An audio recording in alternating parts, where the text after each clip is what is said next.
So, okay, student, now completing the question number 4.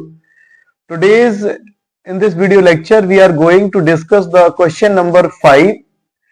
जैसे कि पिछले वीडियो में हम लोगों ने क्वेश्चन नंबर 4 तक कंप्लीट किए थे लॉन्ग क्वेश्चन आंसर। आज हम लोग क्वेश्चन नंबर 5 को डिस्कस करेंगे। जैसे कि फर्स्ट क्वेश्चन नंबर 5 में ए पार्ट में इन्होंने क्या रखा है, state Gauss law in electrostatic. So, with the help of suitable figure, the outward flux through a point charge q in vacuum within Gaussian surface is independent of its size and shape.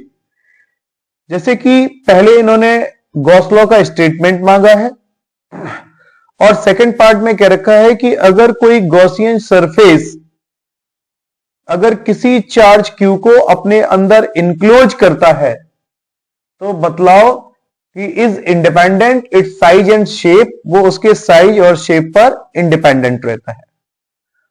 तो देखिए student, सबसे पहले अगर हम लोग Gauss law के statement की बात करें तो पिछले कई लेक्चर्स में हम लोगों ने इसके बारे में डिस्कस किया है और उसमें हमने आपको पहले भी बतलाया है कि गॉस लॉ अपने स्टेटमेंट में कहता है कि the total flux passing through a close surface of any shape, कोई भी शेप हो, वो किसके इक्वल होगा, 1/ε0 times the total charge contained with in that surface. किसी क्लोज सरफेस से निकलने वाला इलेक्ट्रिक फ्लक्स, पास होने वाला इलेक्ट्रिक फ्लक्स, उसमें इंक्लोज्ड चार्ज के क्या होता है, 1/ε0 टाइम होता है। यानी कि pi E is equal to, mathematically अगर हम स्टेटमेंट को क्लियर करें तो that is pi E is equal to close integration vector E dot vector DS is equal to 1/ε0 into Q. हम लोग यहां पे चाहें तो सिग्मा क्यू भी लिख सकते हैं। सिग्मा क्यू यहां पे क्या रिप्रेजेंट करेगा, the algebraic sum of the charges. जैसे मान लीजिए अगर किसी क्लोज सरफेस ने एक से ज्यादा चार्जेस को अपने अंदर इंक्लोज किया है तो यहां पे सिग्मा क्यू भी लिख सकते हैं। और अभी हम लोग यहां पे नेट चार्ज को यहां पे क्यू से रिप्रेजेंट करे दे रहे हैं। तो इस तरीके से हमने अपना स्टेटमेंट कंप्लीट किया गॉस लॉ का। और जिस स्टेटमेंट में इन्होंने क्या रखा है कि the total electric flux passing through a close surface of any shape is equal to 1/ε0 times the net charge enclosed by that surface. अब जैसे हम लोग इसके आगे के सेंटेंस को कंप्लीट करें जिसमें इन्होंने क्या रखा है, so with the help of the suitable figure, हम लोगों को एक फिगर के आधार पे बतलाना है कि जो आउटवर्ड फ्लक्स होगा due to a point charge Q in vacuum within a Gaussian surface is independent of its size and shape, वो उसके साइज और शेप पर डिपेंड नहीं करता है। तो इसके लिए हम लोग क्या करने वाले हैं, यहां पर एक कोई चार्ज प्लस क्यू ले लेते हैं और एक यहां पर स्फेरिकल गॉसियन सरफेस लेते हैं हम लोग आर रेडियस का। यहां पे चूंकि गॉसियन सरफेस इमेजिनरी सरफेस है, इसको हम लोग यहां पे इस तरीके से स्फेरिकल सरफेस इसको यहां इमेजिन करेंगे। एक प्लस क्यू चार्ज यहां पे हम लोगों ने लिया और यहां आपको पता है यहां से यहां हम लोग इसकी सरफेस पर, इसका अगर सरफेस एरिया एस है, ये जो गॉसियन सरफेस लिया है अगर इसका सरफेस एरिया हम लोगों ने एस ले लिया, हम लोग एक छोटा सा इसका एलिमेंट कट कर लेते हैं और इस तरीके से हम लोग यहां पे दिखला दें इसको।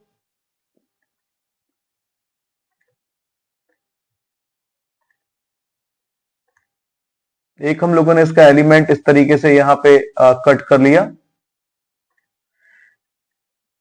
ds, जिसका एरिया वेक्टर अगर आप देखेंगे कहां है, इलेक्ट्रिक फील्ड के डायरेक्शन में। ये अगर आप देखेंगे इलेक्ट्रिक फील्ड के डायरेक्शन में होगा। ये यहां पर कोई पॉइंट पी हम लोगों ने ऐसे ले लिया।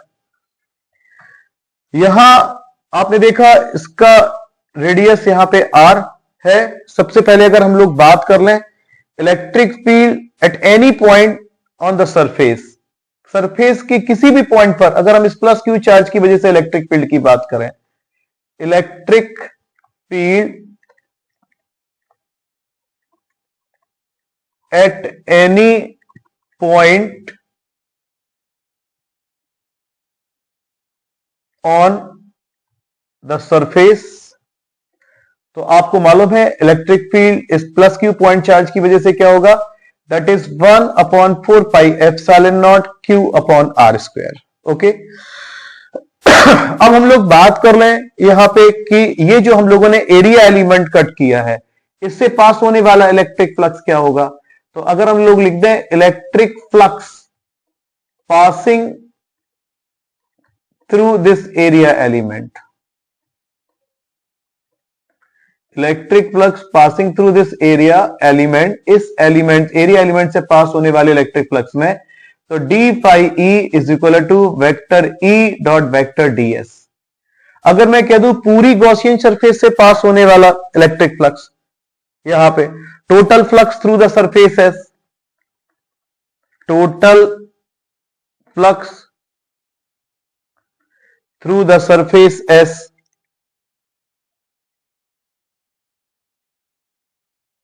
पूरी सरफेस से, तो यहां हम लोग लिख सकते हैं phi E is equal to इस तरीके से close integration vector E dot vector ds।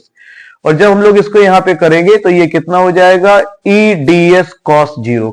cos 0 क्यों होगा, बिकॉज वेक्टर ई और वेक्टर ds दोनों कैसे हैं हमारे पास में, सेम डायरेक्शन में है। क्लियर।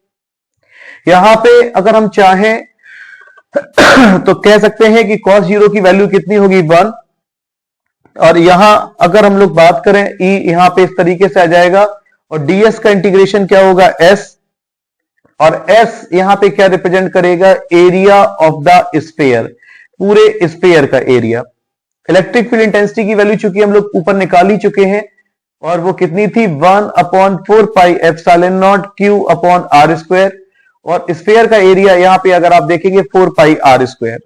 जब हम लोग इसको सिंप्लीफाई करेंगे तो इस तरीके से हम लोगों को देखने को मिलेगा कि जो इलेक्ट्रिक फ्लक्स यहां पर है फाई ई, यहां पे आपने देखा, उसकी वैल्यू किसके इक्वल आती है, 1/ε0 इंटू क्यू, जो क्या प्रूव करता है, गॉस थ्योरम को। दिस प्रूव्स गॉस थ्योरम,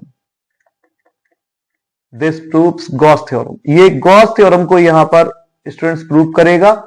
और यहां पे आपको एक चीज क्लियरली दिखाई दे रही होगी कि इलेक्ट्रिक फ्लक्स जो है वो इंडिपेंडेंट है साइज और शेप पर। यहां पर आप देख रहे हैं केवल इलेक्ट्रिक फ्लक्स अगर डिपेंड कर रहा है तो वो इंक्लोज्ड चार्ज पर अकेले डिपेंड कर रहा है, जिसको गॉसियन सरफेस ने अपने अंदर इंक्लोज किया हुआ है। बाकी शेप और साइज पर इलेक्ट्रिक फ्लक्स डिपेंड नहीं कर रहा है। ओके स्टूडेंट्स, इसका ये पार्ट कंप्लीट करने के बाद में क्वेश्चन का हम लोग सेकंड पार्ट देखते हैं। इसमें उन्होंने क्या रखा है, in the figure there are 3 infinite long thin sheets having surface charge density +2 sigma, -2 sigma and plus sigma respectively. Give the magnitude and direction of the electric field at point to the left sheet of the charge density +2 sigma, to the right sheet of the charge density plus sigma. इन्होंने क्या रखा है, हमारे पास में 3 infinite long sheet है। एक की सरफेस चार्ज डेंसिटी +2 सिग्मा है, दूसरे की सरफेस चार्ज डेंसिटी -2 सिग्मा है, और जो थर्ड है उसकी सरफेस चार्ज डेंसिटी कितनी है, फिर प्लस सिग्मा दे दिया। इन्होंने क्या रखा है कि जो +2 सिग्मा है वो सीट के लेफ्ट साइड, बोले तो इस ए पॉइंट पर इन तीनों की वजह से हमें नेट इलेक्ट्रिक फील्ड फाइंड करनी है। फिर इन्होंने क्या रखा है, जो प्लस सिग्मा है उसके राइट साइड, राइट साइड मतलब ये जो डी पॉइंट आपको दिखलाई दे रहा है, इन तीनों सीट्स की वजह से इस डी पॉइंट पर भी हम लोगों को नेट इलेक्ट्रिक फील्ड फाइंड करना है। तो हम लोग थोड़ा सा इसके लिए एक फिगर यहां पे ड्रॉ कर लें तो ज्यादा अच्छा होगा। जैसे यहां पर मेरे पास में 3 सीट्स ले लेते, जैसे एक सीट हम लोगों ने ले ली, जैसे ये एक सीट हम लोगों ने इस तरीके से दिखाई, और एक दूसरी सीट हम लोग कोई ये ले लेते हैं, और एक थर्ड सीट हम लोग यहां पे इस तरीके से और ले लें, जिनकी सरफेस चार्ज डेंसिटी यहां पर दी गई है। इस वाले की सरफेस चार्ज डेंसिटी आपने देखा कितनी दी थी, +2 सिग्मा। यहां पर इसकी सरफेस चार्ज डेंसिटी कितनी दी गई है, -2 सिग्मा, और यहां पे कितनी दी गई है, प्लस सिग्मा। और ये यहां पर इनका कोई रीजन है ए, बी, सी और डी, लेकिन हमें जो अपना क्वेश्चन है, क्वेश्चन क्या रखा है कि ये जो +2 सिग्मा है उसके लेफ्ट साइड ए पॉइंट यानी कि वहां पर हमें तीनों सीट्स के वजह से नेट इलेक्ट्रिक फील्ड फाइंड करनी है। फिर दूसरी चीज इन्होंने कर रखा है कि जो प्लस सिग्मा है उसकी वजह से यानी कि पॉइंट डी पर हम लोगों को नेट इलेक्ट्रिक फील्ड फाइंड करनी है। देखिए स्टूडेंट्स, इसको सवाल को लगाने के लिए कई सारे कॉन्ट्रडिक्शन भी है, मैं अपना एक अलग से मेथड आपको बताता हूं। जैसे सबसे पहले हम इसका एक एक्सप्रेशन फाइंड करने वाले हैं। जैसे मान लीजिए ये जो मेरे पास में है, इसकी सरफेस चार्ज डेंसिटी में सिग्मा 1 ले लेता हूं, सिग्मा 1, फिर बाद में हम वैल्यू रख लेंगे कि सिग्मा 1 इक्वल टू 2 सिग्मा बाद में रख लेंगे, अभी नहीं। इसकी सरफेस चार्ज डेंसिटी हम लोग सिग्मा 2 ले लेते हैं और इसकी surface charge density sigma 3 let कर लेते हैं। तो अगर इन तीनों सीट्स की वजह से हमें यहां पर यानी कि +2 सिग्मा की लेफ्ट साइड यानी कि ए पॉइंट पर नेट इलेक्ट्रिक फील्ड फाइंड करनी है, तो ए पॉइंट पर अगर हम नेट इलेक्ट्रिक फील्ड फाइंड करेंगे तो आप देखेंगे students EA is equal to, सबसे पहले अगर आप इस सीट की वजह से निकालेंगे तो वो भी माइनस आएगा क्योंकि लेफ्ट साइड जा रहा है। किसी थिन सीट की वजह से राइट साइड जो इलेक्ट्रिक फील्ड इंटेंसिटी का फॉर्मूला होता है वो होता है that is E is equal to sigma upon 2 epsilon naught. लेकिन अगर आप उसको लेफ्ट साइड लेंगे तो माइनस आएगा, तो यहां माइनस का हम लोग कह सकते हैं जो पहली सीट है प्लस फिर दूसरी सीट का भी लेफ्ट साइड आ रहा that is also minus E2 plus तीसरी सीट आ रही है यहां पर दैट इज ऑल्सो माइनस का E3। तो यहां जब आप वैल्यू पुट करेंगे तो वैसे तो हम जानते हैं सीट का फॉर्मूला होता है सिग्मा अपॉन 2 एप्सिलॉन नॉट, और यहां पे भी सिग्मा 1 है और ये सिग्मा 2 अपॉन 2 एप्सिलॉन नॉट और माइनस के सिग्मा 3 अपॉन 2 एप्सिलॉन नॉट। और अगर हम लोग माइनस के 1 अपॉन 2 एप्सिलॉन नॉट कॉमन ले लें तो sigma 1 plus sigma 2 plus sigma 3 इस तरीके से आएगा दैट इज माइनस के 1 अपॉन 2 एप्सिलॉन नॉट। सिग्मा 1 की जगह अगर हम लोग इसकी वैल्यू को रखेंगे तो कितना है +2 सिग्मा, सिग्मा 2 मेरे पास में माइनस के 2 सिग्मा, सिग्मा 3 यहां पे प्लस का सिग्मा, और जब आप इसको देखेंगे कैंसिल करेंगे तो इस तरीके से आपके पास में आएगा माइनस के सिग्मा अपॉन 2 एप्सिलॉन नॉट। और जानते हैं स्टूडेंट्स यहां पे जो माइनस साइन है वो क्या रिप्रेजेंट करेगा, minus sigma upon 2 epsilon not जो है वो रिप्रेजेंट करेगा कि द नेट इलेक्ट्रिक फील्ड, यहां पे the net electric field at D क्यों ए पॉइंट पर निकाल रहे हैं हम लोग, the net electric field at A is towards left, यहां पे इज टूवर्ड्स लेफ्ट। ओके, लेकिन अगर इसी क्वेश्चन का अगर हम लोग एक और पार्ट जैसे इन्होंने क्या रखा है कि तीनों रॉड्स की वजह से हमें डी पॉइंट पे निकालना है, तो डी पॉइंट पे अगर हम लोग ईडी फाइंड करेंगे तो तीनों रॉड्स का ये राइट साइड होगा, तो E1 plus E2 plus E3, और जब वैल्यू रखेंगे sigma 1 upon 2 epsilon naught plus के sigma 2 upon 2 epsilon naught plus के सिग्मा 3 अपॉन 2 एप्सिलॉन नॉट, और अगर हम लोग यहां 1 अपॉन 2 एप्सिलॉन नॉट को कॉमन ले लें तो ब्रैकेट में आपके पास आएगा sigma 1 plus sigma 2 plus sigma 3, और यहां पे जैसे कि वैल्यू गिवन था सिग्मा 1 का आपने देखा 2 सिग्मा माइनस 2 सिग्मा और प्लस सिग्मा, तो ये कैंसिल हो जाने के बाद हमारे पास जो आएगा that is sigma upon 2 epsilon not. ये हम लोगों ने डी पॉइंट पर नेट इलेक्ट्रिक फील्ड निकाली, और ये क्या चीज रिप्रेजेंट कर रही है यहां पे कि the net electric field at D is towards right, is towards right. यहां पे नेट इलेक्ट्रिक फील्ड हमारे पास में जो डी पर है वो किस साइड आएगी, राइट साइड आएगी। ओके स्टूडेंट्स, तो इस तरीके से हम लोगों ने यहां पे कंप्लीट किया इस क्वेश्चन को। नेक्स्ट क्वेश्चन की तरफ हम लोग जा रहे हैं, और इसमें बहुत सारे पार्ट हैं इस क्वेश्चन में। नेक्स्ट में जैसे कि इस पहले पार्ट में क्या रखा है, using Gauss theorem so mathematically that for any point outside the shell the field due to a uniformly charged spherical is same as the entire charge on the cell is concentrated at the center। दूसरे में क्या रखा है, why do you expect the electric field inside the cell to be the zero। पहले part में हमें किसी cell की वजह से आउटसाइड इलेक्ट्रिक फील्ड फाइंड करनी है, सेकेंड पार्ट में इन्होंने क्या रखा है कि किसी सेल की वजह से हमें inside electric field intensity find करनी है, जीरो दिखलानी है। और में जो क्वेश्चन दिया है उन्होंने क्या रखा है, एक कोई थिन कंडक्टिंग स्फेरिकल सेल जिसकी रेडियस R है, चार्ज Q है, जो यूनिफॉर्मली स्प्रेड आउट है सरफेस पर। गॉस थ्योरम का यूज करके हम लोगों का इसका एक्सप्रेशन फाइंड करना है आउटसाइड द सेल, सेम पहला वाला क्वेश्चन हो गया। दूसरे में इन्होंने फिर क्या रखा है, हमें E और R के बीच में ग्राफ ड्रॉ करने हैं, कहां कहां, आउटसाइड द सेल और inside the shell. Okay students, तो ई और आर के बीच में हम लोगों को इस तरीके से ग्राफ देखने को करने। हमने इस क्वेश्चन को देखा इस तरीके से। इस क्वेश्चन में हम एक पॉइंट और ऐड कर देंगे तो ज्यादा बेटर होगा। जैसे कि क्वेश्चन में इन्होंने दो पार्ट पूछे हैं, किसी सेल की वजह से आउटसाइड हम लोगों को इलेक्ट्रिक फील्ड इंटेंसिटी फाइंड करनी है किसी सेल की वजह से, और इनसाइड करनी है। इसका एक केस हम और कर लेंगे तो थोड़ा सा ग्राफ आपको बतलाने में अच्छा रहेगा। सबसे पहले क्वेश्चन यहां पे समझें। इस क्वेश्चन में जैसे आपने देखा कि एक कोई स्फेरिकल सेल है जिसका रेडियस यहां पे हम लोगों ने लिया हुआ है आर, सेंटर ओ है, रेडियस आर है, और प्लस चार्ज इस तरीके से आपने देखा यूनिफॉर्मली डिस्ट्रीब्यूटेड है, और प्लस क्यू चार्ज हम लोग ले लेते हैं यहां पे जो यूनिफॉर्मली डिस्ट्रीब्यूटेड है। Now we have to find the electric field intensity at point P due to this shell distance R. तो यहां पे आपने देखा कि ये कोई पॉइंट पी है, यहां पर इसकी वजह से हमें इलेक्ट्रिक फील्ड इंटेंसिटी फाइंड करनी है। तो यानी कि पहला जो केस है वो मेरे पास में है आउटसाइड द सेल, सेल के आउटसाइड हम लोगों को फाइंड करना है यहां पे आउटसाइड द सेल। और इस कंडीशन में आपको क्लियरली दिखाई दे रहा है कि गॉसियन सरफेस का जो रेडियस है वो सेल की रेडियस से कैसा है, ग्रेटर है। ओके, तो इस तरीके से हम लोग इसको कह सकते हैं। अब इस पॉइंट पी को लेके हम लोग एक गॉसियन सरफेस को ड्रॉ करते हैं। वो गॉसियन सरफेस कुछ इस तरीके से होगा, और यहां चूंकि इमेजिनरी सरफेस है इस तरीके से हम लोग इसको दिखला दें, और इसकी सरफेस पर हम लोग क्या करते हैं, एक एरिया एलिमेंट ले लेते हैं। जैसे मान लीजिए ये हम लोगों ने एक एरिया एलिमेंट ले लिया। पूरे गॉसियन सरफेस का जो सरफेस एरिया अगर एस है, तो अगर हम लोग इसका एरिया एलिमेंट डीएस ले लें तो इसका एरिया वेक्टर आपको देखने को मिलेगा।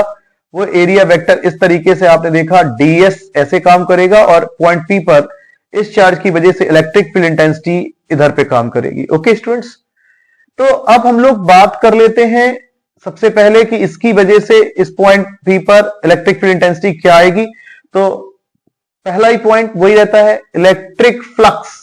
यहां पे हम लोग देखेंगे electric flux passing through the area element, electric flux passing through the area element. इस एरिया एलिमेंट से पास होने वाला इलेक्ट्रिक फ्लक्स, और इस एरिया एलिमेंट से पास होने वाले इलेक्ट्रिक फ्लक्स की बात करेंगे तो that is d phi E is equal to close surface integration vector E dot vector d phi E is equal to vector E dot vector d x. और अगर हम लोग बात कर ले टोटल फ्लक्स, यहां पे total flux passing through the Gaussian surface, यहां पे पूरी गॉसियन सरफेस से जो निकलने वाला हमारे पास में इलेक्ट्रिक फ्लक्स होगा that is phi E is equal to कितना हो जाएगा, closed integration vector E dot vector d s. Okay बच्चों, तो यहां अगर हम लोग इसको सॉल्व करने की बात करें तो वो कितना हो जाएगा, E DS cos zero. Cos zero क्यों होगा, क्योंकि आपको पता है ई और डीएस दोनों के डायरेक्शन कैसे हैं, सेम है। और यहां पे अगर आप देखेंगे ई इस तरीके से बाहर आ जाएगा, डीएस का इंटीग्रेशन अगर एस होगा तो एस का मतलब इसका एरिया स्फीयर का कितना हो जाएगा, स्फेरिकल सेल जो है 4 pi are square, phi E is equal to, यहां इसे हम लोग इक्वेशन नंबर 1 करके कोई ड्रॉप कर देते हैं। फिर अगर हम लोग बात करें from Gauss law, Gauss law क्या होता है आपको बहुत अच्छे से मालूम है। Gauss law phi E is equal to 1 upon epsilon naught into Q, that's your equation number 2। अगर इन दोनों इक्वेशन को हम लोग इक्वलाइज करें, यहां पे लिख दें from equation first and second, यहां पे from equation first and second, तो आपको एक चीज देखने को मिलेगी E into 4 pi are square is equal to 1 upon epsilon naught into Q.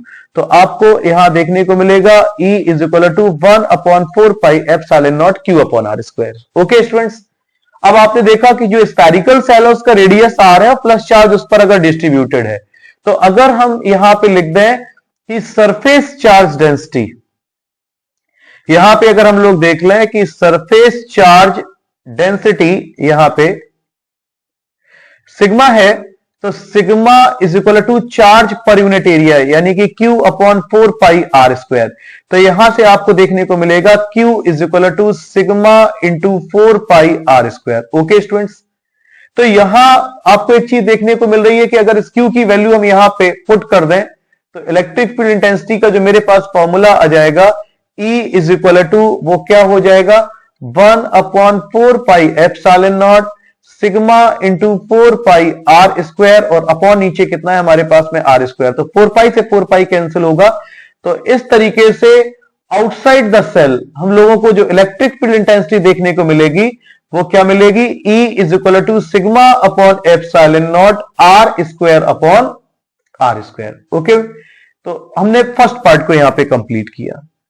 देखिए सेकंड पार्ट में तो इन्होंने क्या रखा है इनसाइड द सेल। अगर सेल के अंदर हम लोगों को फाइंड आउट करना है तो क्या है, लेकिन इससे पहले हम एक केस अपनी तरफ से एक्स्ट्रा और लगाना चाहते हैं, वो आप थोड़ा सा देख लीजिए। Just outside the shell, just outside the shell. और जस्ट आउटसाइड द सेल की अगर हम लोग बात करेंगे, जस्ट आउटसाइड द सेल का मतलब हुआ कि सेल के ही किसी पॉइंट पर अगर हम लेते हैं पॉइंट पी और अगर हम लोग एक गॉसियन सरफेस ड्रॉ करते हैं तो इस कंडीशन में आप देखोगे कि small R is equal to capital R, यानी कि गॉसियन सरफेस का जो रेडियस होगा वो स्फेरिकल सेल की रेडियस के इक्वल होगा, यानी कि small R is equal to कितना हो जाएगा कैपिटल आर। ओके स्टूडेंट्स, तो इस कंडीशन में अगर हम लोग देख पाए तो E is equal to sigma upon epsilon naught R square और अपॉन नीचे कितना हो जाएगा आर स्क्वायर। तो जब ये कैंसिल होगा तो E इज इक्वल टू आपको देखने को मिलेगा सिग्मा अपॉन एप्सिलॉन नॉट, यानी कि आपने केस सेकंड में देखा जब point P just outside the shell है then in this condition the electric field intensity does not depend on the R, वो R पे डिपेंड नहीं कर रही है और ये सबसे ज्यादा मैक्सिमम वैल्यू होगी। थर्ड पॉइंट ये पूछा गया है क्वेश्चन में अपने में, थर्ड पॉइंट में कह रखा है इनसाइड द सेल। इनसाइड यहां पे देख रहे हैं इन्होंने कह रखा इनसाइड द सेल। अगर हम लोग सेल के अंदर फाइंड आउट करेंगे इस कंडीशन में small R is equal to capital, small R is less than capital R आपको देखने को मिलेगा। थोड़ा सा फिगर समझ लें, यहां जैसे फिर से हम लोग एक स्फेरिकल सरफेस को इमेजिन करें, स्फेरिकल सेल है, सॉरी इमेजिन को क्या करना उसमें, ये कोई एक स्फेरिकल सेल जिसका रेडियस आपको मालूम है यहां पर कितना गिवन है कैपिटल आर और यहां पर इस पर प्लस चार्ज यहां पर यूनिफॉर्मली डिस्ट्रीब्यूटेड है। But now in this condition we want to calculate the electric field intensity inside the spherical shell. और अगर हमें इस कंडीशन में स्फेरिकल सेल के अंदर किसी पॉइंट पर इलेक्ट्रिक फील्ड इंटेंसिटी फाइंड करनी पड़ जाए तो इसके लिए हम लोग स्मॉल आर रेडियस की गॉसियन सरफेस खींचेंगे। इमेजिनरी सरफेस है यहां पर अगर आप देखेंगे तो इस तरीके से हम लोग स्मॉल आर रेडियस की गॉसियन सरफेस इमेजिन करेंगे और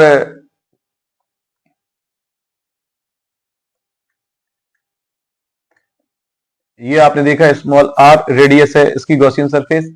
यहां पर अगर हम लोग एक कोई जैसे मान लीजिए एरिया एलिमेंट ले लें, ये सपोज आपने एक एरिया एलिमेंट ले लिया और अगर इसका एरिया वेक्टर तो आपको मालूम है नॉर्मल टू द प्लेन, इस तरीके से आउटवर्ड ऐसे अगर हम लोग देखें तो आप देख पा रहे होंगे बहुत अच्छे से कि इस कंडीशन में गॉसियन सरफेस ने अपने अंदर किसी भी चार्ज को इंक्लोज नहीं किया। तो यहां हम डायरेक्टली कह सकते हैं इस बात को फ्रॉम गॉस लॉ। यहां पे अगर हम लोग गॉस लॉ का इस्तेमाल करते हैं फ्रॉम गॉस लॉ और यहां पे आप देख पा रहे हैं वो स्टेप जो कि हमने अभी कुछ देर पहले आपको यहां पे सॉल्व किया है।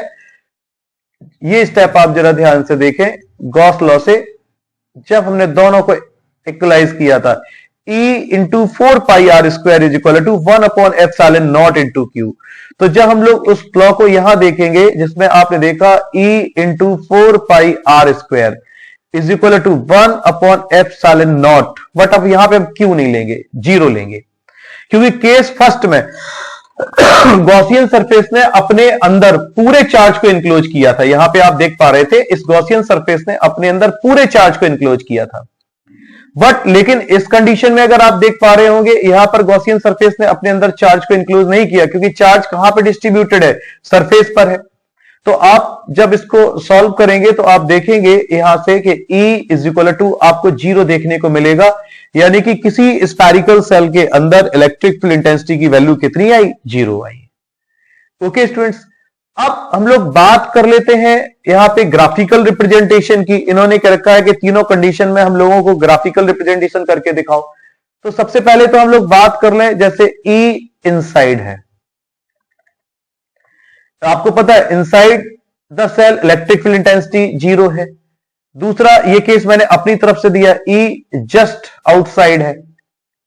जस्ट आउटसाइड में आपने देखा कि कितना निकल के आया अपने पास में, sigma upon epsilon naught value आई थी हमारे पास में। और आउटसाइड द सेल, थोड़ा सा इसको हम यहां पे ऐसे ना लिखें तो ज्यादा अच्छे से होगा, इनसाइड और आउटसाइड हम ऊपर शो कर देते हैं। यहां पे सबसे पहले हम लोग लिख देते हैं इनसाइड द सेल। अगर सेल के अंदर यहां पे देखेंगे तो इलेक्ट्रिक फील्ड इंटेंसिटी 0, और अगर हम बात कर लें जस्ट आउटसाइड यहां पे, तो जस्ट आउटसाइड में आपने देखा that is sigma upon epsilon naught. और आउटसाइड द सेल अगर आप देखेंगे, थर्ड केस जो मेरे पास में था आउटसाइड द सेल, तो यहां पे आप देख पा रहे थे E is equal to sigma upon epsilon naught R square upon R square. Students इस वाले केस में आप देखेंगे E इनवर्सली प्रोपोर्शनल है स्क्वायर को लेके। तो अगर हम लोग इसका ग्राफिकल रिप्रेजेंटेशन शो करें, तो ग्राफिकल रिप्रेजेंटेशन शो करने के लिए कुछ इस तरीके से हम लोगों को देखने को मिलेगा कि आपने देखा कुछ हम लोग ऐसे एक्सेस दिखला दें, तो यहां तक इस पॉइंट तक हम बता रहे हैं कि चूंकि सेल के अंदर इलेक्ट्रिक फील्ड इंटेंसिटी 0 है तो ये ऐसे आएगा, और इस पॉइंट पर जो जस्ट आउटसाइड द सेल है ये इंडिपेंडेंट है। आप देख रहे हैं यहां पर ये मैक्सिमम वैल्यू होगी दैट इज ई मैक्स, और फिर यहां पे outside the shell, outside the shell अगर आप देखेंगे तो ग्राफ कुछ इस तरीके से होगा जो रिप्रेजेंट करेगा E inversely proportional R square को। थोड़ा सा आप इसको ऐसे भी दिखला सकते हैं, अगर सेल को दिखा दीजिए इस तरीके से, थोड़ा सा और इसको सही करते हैं, आप समझ जाइएगा कि ये यहां पर इलेक्ट्रिक फील्ड इंटेंसिटी 0 है, सरफेस पर E मैक्सिमम, और यहां इस तरीके से।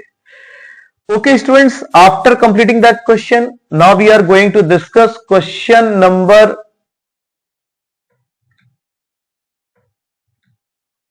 हम लोग इसको डिस्कस करने के बाद में नेक्स्ट क्वेश्चन नंबर 7 की तरफ चलते हैं, जिसमें इन्होंने क्या रखा है, use Gauss law to obtain an expression for the electric field due to infinitely long thin straight wire with uniform linear charge density lambda. Okay,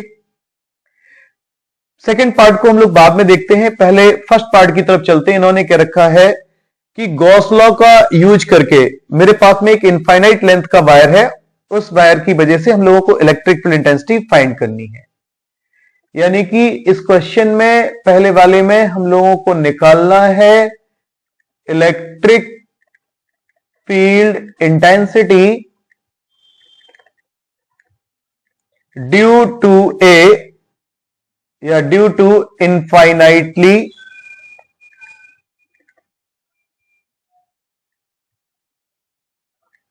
long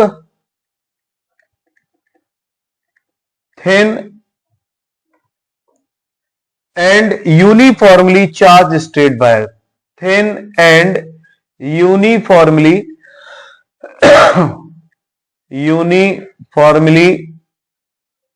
charged straight wire, charged straight wire. एक कोई हमारे पास में uniformly charge straight wire है, उस charge straight wire की वजह से हम लोगों को इलेक्ट्रिक फील्ड इंटेंसिटी फाइंड करनी है। फिगर हम लोग समझ लेते हैं कुछ इस तरीके से। सपोज आपने देखा कि ये मेरे पास में एक कोई स्ट्रेट वायर है, थिन वायर है जो यूनिफॉर्मली चार्ज है इस तरीके से, तो इसकी वजह से हम लोग एक गॉसियन सरफेस को ड्रॉ करते हैं जो कि सिलेंड्रिकल गॉसियन सरफेस होगी। यहां पे आपको इस तरीके से ये देखने को मिल जाएगी, ये एक कोई सिलेंड्रिकल गॉसियन सरफेस ले लिया हम लोगों ने।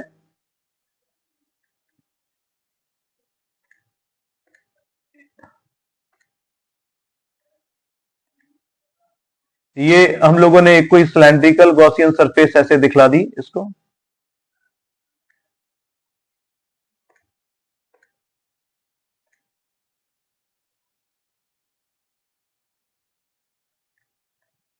और आपको बहुत अच्छे से यहां पे दिखाई दे रहा होगा कि जो वायर है उसकी यहां पर हम लोगों ने कोएक्सियल उसी के एक्सिस में लिया हुआ है।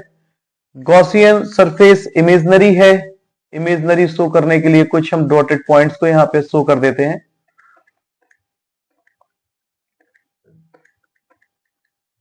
और इस गॉसियन सरफेस का जो लेंथ है यहां पे हम लोग दिखा दें, उस लेंथ को हम लोग यहां पे एल यहां पे इस तरीके से बतला सकते हैं। और इससे आर डिस्टेंस ये हम लोग यहां पे ले लेते हैं, यहां पर एक कोई पॉइंट पी ले लेते हैं। ओके, जैसे कि हम लोगों को मालूम है सिलेंडर के 3 फेस होंगे यहां पे, जैसे आपने देखा यहां पे हम लोग बात करें तो ये कोई पॉइंट पी ले लेते हैं, यहां पे इसका एरिया वेक्टर डीएस इधर जाएगा।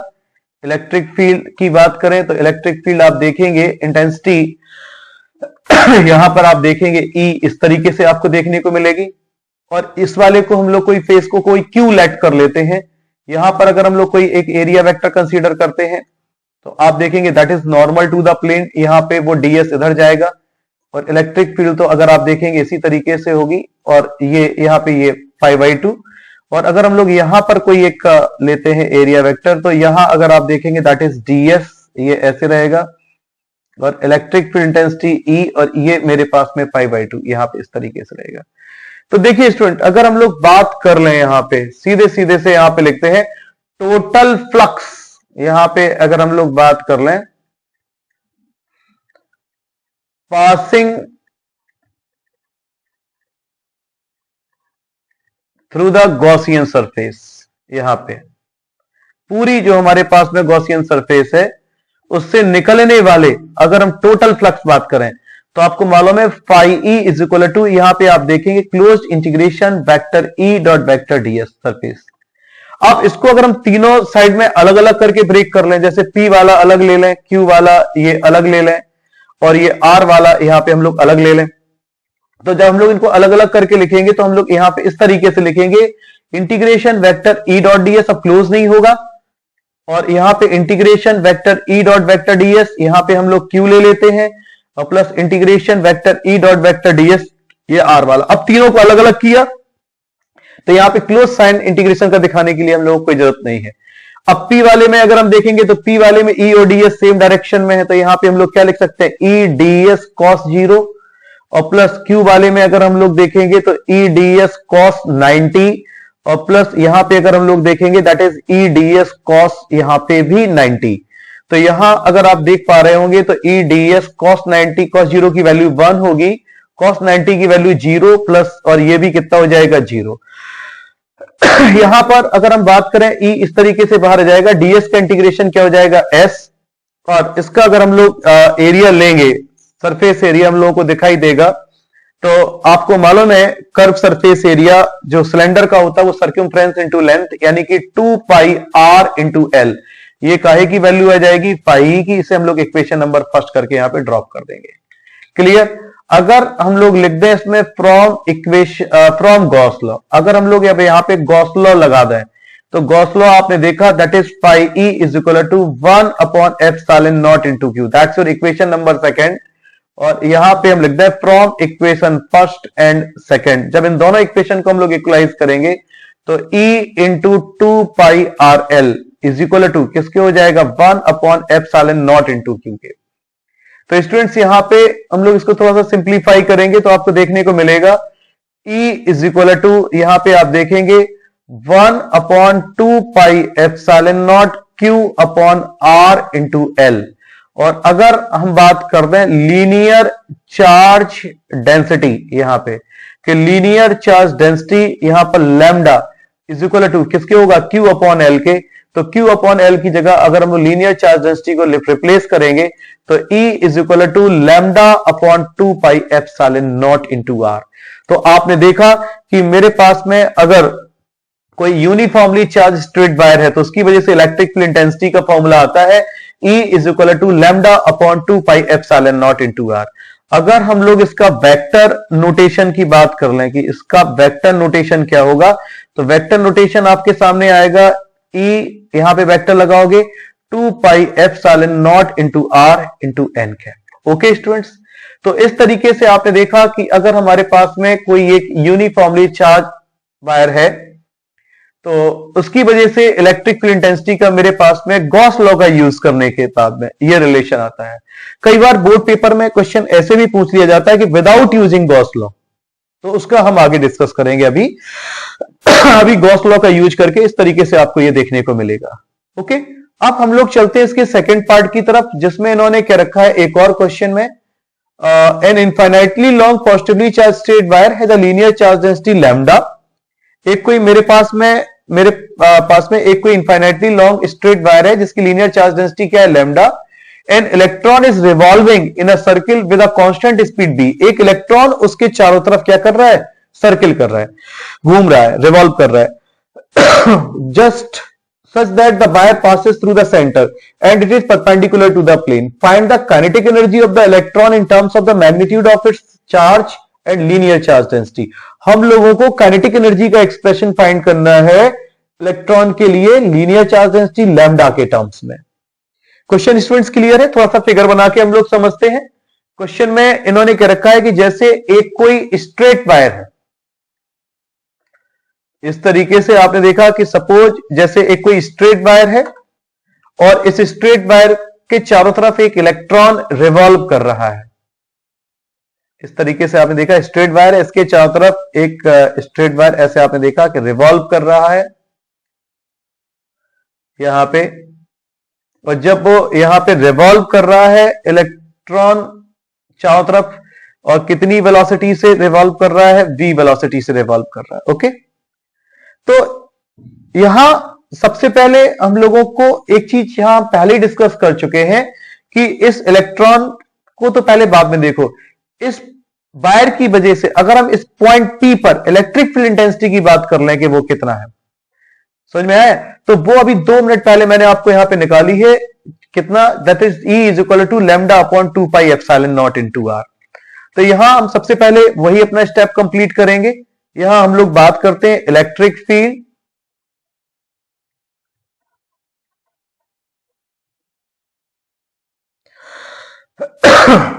ड्यू टू द वायर, इस वायर की वजह से, और वो वैल्यू आपके सामने है E is equal to lambda upon 2 pi epsilon naught into R. Okay students, अब देखिए इलेक्ट्रॉन है तो इलेक्ट्रॉन पर चार्ज आपको मालूम है कितना है, E है, और इलेक्ट्रिक फील्ड इंटेंसिटी इस पॉइंट पर कितना है, कैपिटल E है। और जैसे कि हम लोगों को रिलेशन पता है कि F इज इक्वल टू कितना होता है, QE। तो इलेक्ट्रॉन को घूमने के लिए यहां पे द रिक्वायर्ड सेंट्रीपिटल फोर्स, यहां पे मैं लिख देता हूं the required centripetal force provide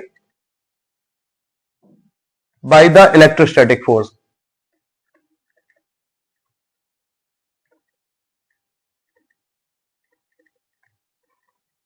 यहां पे तो आपने देखा कि सेंट्रीपिटल फोर्स यानी कि mv स्क्वायर अपॉन आर, वो हमें कहां से मिल रहा है, इलेक्ट्रोस्टैटिक फोर्स से।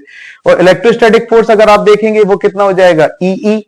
और यहां पे इलेक्ट्रिक फील्ड इंटेंसिटी की वैल्यू हम ऑलरेडी फाइंड आउट कर चुके हैं, that is the lambda upon 2 pi epsilon naught into R. और ये यहां पे अगर आप देखेंगे वो कितना हो जाएगा, mv स्क्वायर अपॉन आर। तो स्टूडेंट्स यहां से आपको एक चीज देखने को मिलेगी, आर से आर कैंसिल कर देते हैं, हमारे पास mv square is equal to कितना आ रहा है, E lambda upon 2 pi epsilon naught. Okay, अगर हम काइनेटिक एनर्जी की बात करें यहां पे कि काइनेटिक एनर्जी क्या होगी, तो काइनेटिक एनर्जी यहां पे अगर आप देखेंगे वो क्या होगी, K is equal to half mv square. तो यहां पे अगर हम लोग इसकी वैल्यू पुट कर देंगे mv स्क्वायर की, तो आपके पास में काइनेटिक एनर्जी आएगी that is E lambda upon 4 pi epsilon not. तो हम लोगों ने यहां पे काइनेटिक एनर्जी का एक्सप्रेशन फाइंड कर लिया लीनियर चार्ज डेंसिटी और इलेक्ट्रॉन के चार्ज के टर्म्स में। एक और इसका थर्ड पार्ट है, इन्होंने क्या रखा है, draw a graph of the kinetic energy as a function of linear charge density. हम लोगों को काइनेटिक एनर्जी और इसके टर्म्स में ग्राफ फाइंड आउट करना है, तो वो ग्राफ आपको क्लियरली दिखाई दे रहा है। फॉर्मूला देखिए सामने है आपके। अगर हम लोग यहाँ पे ग्राफ ड्रॉ करेंगे थर्ड पॉइंट के लिए, यहां पे अगर जैसे थर्ड पॉइंट में ग्राफ ड्रॉ करवा रहे हैं काइनेटिक एनर्जी और लैम्डा के लिए, तो आपको क्लियरली यहां पे दिखलाई दे रहा है। सपोज ये एक्सिस यहां पे क्या रिप्रेजेंट कर रहा है, काइनेटिक एनर्जी को, और ये एक्सिस यहां पे किसको रिप्रेजेंट कर रहा है, लैम्डा को। तो आपको दिख रहा है कि K is directly proportional to lambda, और डायरेक्टली प्रोपोर्शनल टू लैम्डा है, इट्स मीन यहां पर इसका जो ग्राफ होगा वो कैसा होगा, straight line. Okay students, so after completing this question हम लोग इसको यहीं पे क्लोज करते हैं। आगे के क्वेश्चंस के लिए नेक्स्ट वीडियो में आप बने रहें।